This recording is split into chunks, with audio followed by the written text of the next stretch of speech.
Madame, monsieur, bonjour. Vous êtes sur RTI 2 et vous suivez l'information de la mi-journée, découvrant les titres de cette édition. Dans plus précisément 48 heures démarre sur tout le territoire ivoirien l'examen du CEP. Avant ces épreuves, certaines écoles font les derniers réglages. Et puis, guerre à Gaza, Israël annonce finaliser ses préparatifs pour une offensive terrestre sur l'enclave. Une fois de plus, soyez les bienvenus si vous nous rejoignez. Ce lundi 19 mai se tiendra les examens du CEP. Dans le but de bien préparer cette épreuve, les candidats de certaines écoles ont organisé des séances de révision de dernière minute. Une occasion pour les enseignants et les élèves de se remémorer les notions clés avant l'épreuve. Aziz Daramé, bienvenue quoi.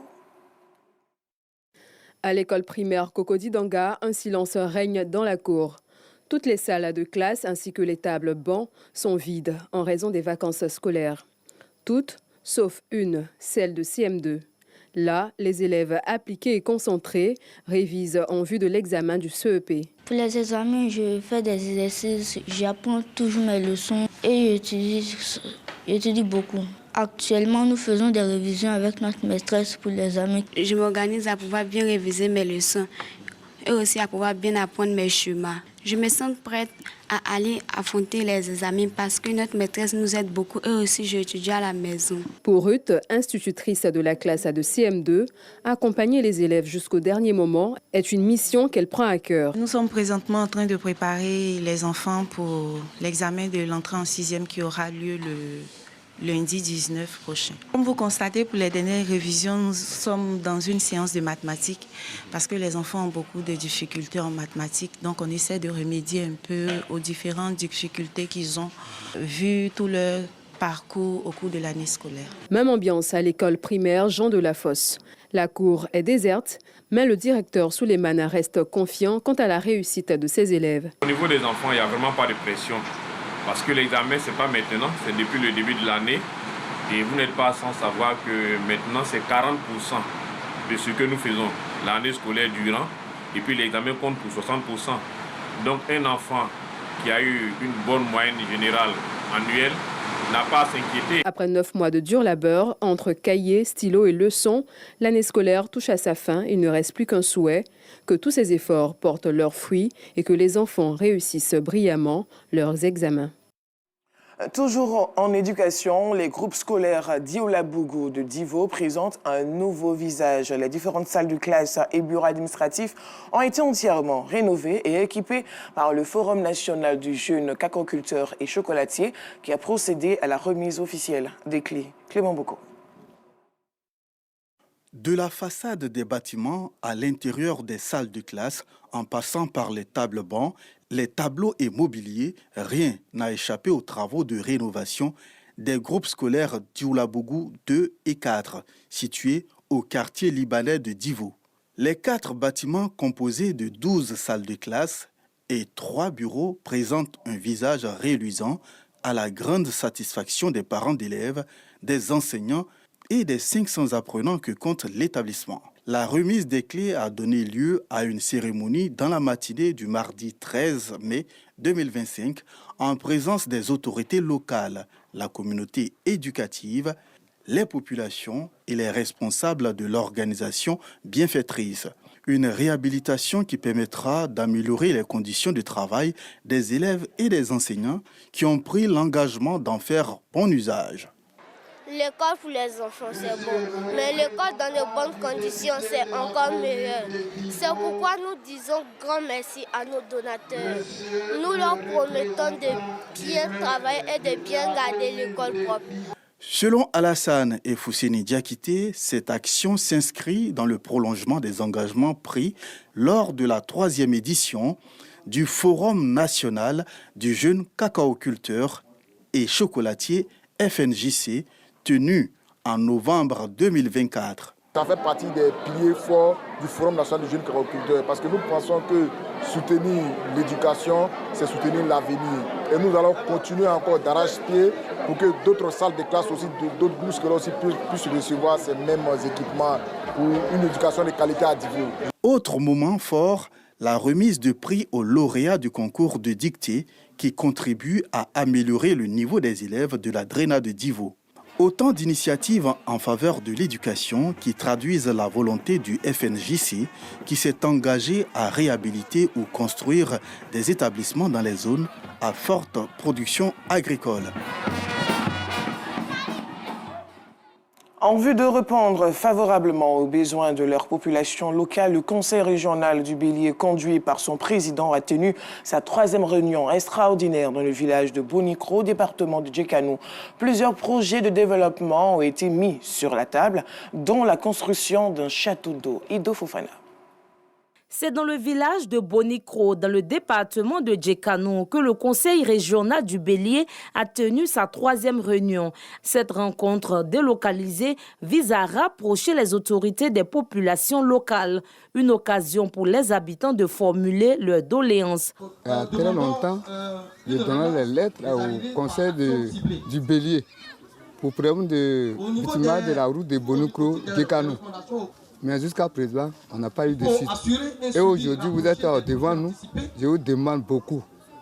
Venez bitumer Djekanou, Bonikro, pour que Bonikro soit un village propre. Réhabilitation des voies entre les différents villages du département, construction d'écoles équipées de tables et bancs, mise en place de logements pour les enseignants ou encore formation des jeunes.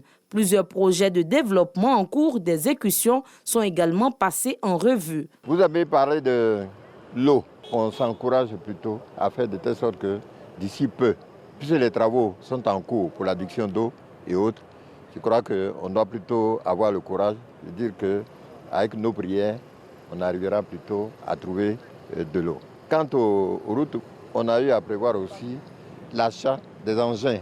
Les engins en question, c'est pour qu'on puisse quand même répondre au moment opportun à l'appel de la population. Le Conseil régional du Bélier entend ainsi renforcer sa proximité avec les populations afin de mieux répondre à leurs besoins et participer activement au développement de leur localité. De retour dans la capitale économique, la commune la plus peuplée du district autonome d'Abidjan, la commune de Yopougon, a un nouveau président. Il a été investi en présence de ses pairs et des autorités administratives. Restons une fois de plus en compagnie d'Ido Fofana. Devant l'Assemblée souveraine du Conseil communal des jeunes de Yopougon, je jure solennellement devant Dieu et sur l'honneur d'être fidèlement le Conseil communal des jeunes sur tous les plans, avec ma personne, mais bien conformément à la réglementation en vigueur de la FENIGESI et des dispositions réglementaires de la commune de Yopougon. Que puisse me retirer leur confiance et que je subisse la rigueur des sanctions si je trahis mon serment. La jeunesse communale de Yopougon a son nouveau président depuis le dimanche dernier. Assim Saba, désormais à la tête du conseil communal des jeunes de Yopougon, aspire à un idéal. Exhorter la jeunesse à la culture de la paix et à l'engagement pour le développement. Ce rendez-vous a été rehaussé de la présence de l'autorité communale de Yopougon avec à ses côtés des invités de marque à tour de rôle. Chacun a souligné l'importance de la solidarité et du respect des règles du vivre ensemble pour garantir un climat de loyauté propice au développement. Selon eux, la jeunesse ne doit pas être spectatrice, mais actrice de développement de la Côte d'Ivoire. Elle doit s'inscrire dans un cadre entrepreneurial pour devenir une force motrice et non une charge pour la société. Il est clair que les ébénistes participent à l'embellissement et à l'ameublement de nos différents lieux d'habitation. Ceux de la région du Bélier, confrontés à de nombreuses difficultés, se sont réunis pour mettre en place une plateforme afin de défendre leurs intérêts. Théodore Zouzou. Le bois constitue la matière première du menuisier et de l'ébéniste. Aujourd'hui, avec le réchauffement climatique, cette corporation rencontre d'énormes difficultés. Notre métier là est vraiment malade parce qu'on ne trouve plus le bois pour manger, on forme les enfants. Les enfants là, on ne sait pas qu'est-ce qu'ils vont devenir demain. C'est la déforestation, les bois sont finis. Aujourd'hui, on ne peut pas gagner bois dans la série. Bon, l'État aussi nous interdit d'utiliser le bois en façon. Le souci est que nos parents d'avant, ils ont trop exploité le bois, ils n'ont pas pu faire le reboisement. Ces difficultés poussent les ébénistes de la région du Bélier et du district autonome de Yamoussoukro à mettre en place une plateforme du bois. Arthur Kofi est installé à la tête de cette organisation. C'est une lourde responsabilité que mes pères m'ont confiée. Et je pense qu'ensemble, nous allons mener le débat d'idées, le débat du bois, pour voir comment est-ce que nous pouvons avancer dans le travail du bois. Si nous devons pérenniser notre activité qui est le travail de l'ébénisterie, ça veut dire que nous devrons planter beaucoup.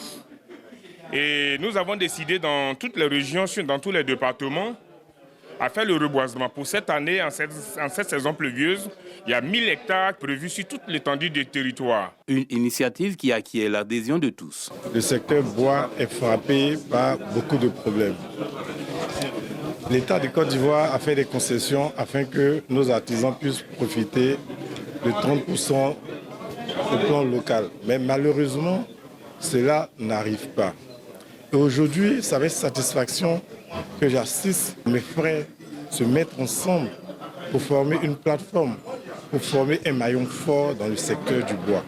Et d'entendre la pêche aux artisans du secteur du bois va permettre à reboiser beaucoup de forêts et à retrouver un tant soit peu notre forêt qui est en train de disparaître.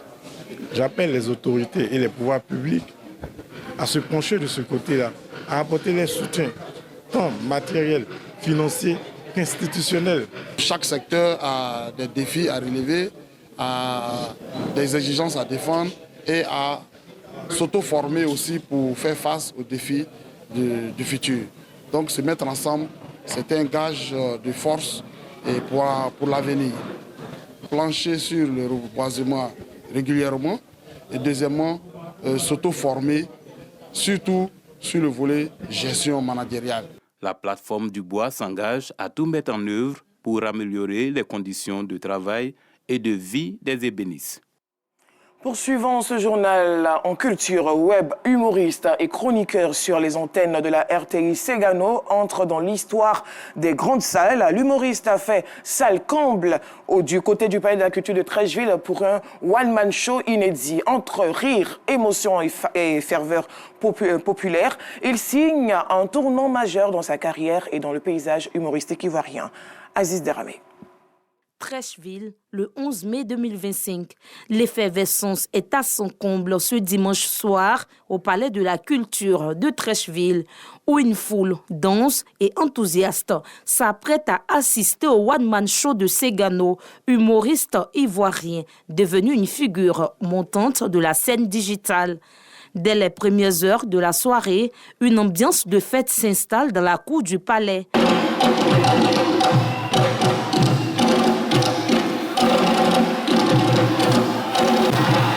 Le public se laisse emporter par des démonstrations de danse au rythme de percussions traditionnelles, un avant-goût du spectacle très attendu de l'artiste.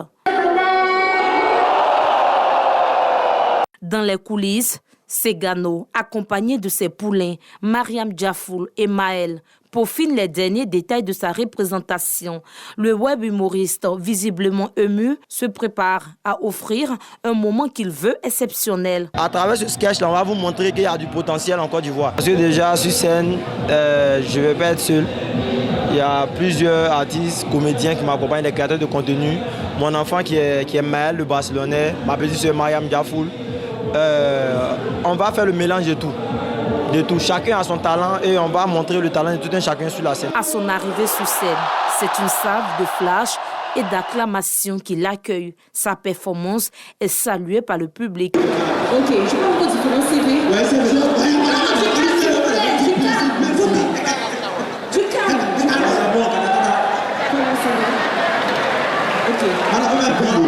Bon, en tout cas, c'est vrai qu'on a perdu, mais j'ai aimé. En tout cas, c'est rempli. C'est pas du jeu. En tout cas, merci à Ségano et merci à la team de Ségano. Derrière cette réussite se cache un parcours semé d'obstacles. Parti de rien, Ségano s'impose comme le premier web humoriste ivoirien à organiser un one-man show de cette ampleur. Un exploit qui illustre parfaitement sa persévérance et sa détermination à marquer durablement l'histoire de l'humour en Côte d'Ivoire. Terminons ce journal au Moyen-Orient. Comme annoncé dans les titres hier vendredi, les frappes israéliennes sur Gaza ont fait au moins 100 morts, selon la défense civile palestinienne. Les bombardements de l'aviation israélienne sont intenses. Israël dit se préparer à envahir la bande de Gaza. Voilà, point final de cette édition. Merci de l'avoir suivi. On se retrouve demain à la même heure. Portez-vous bien.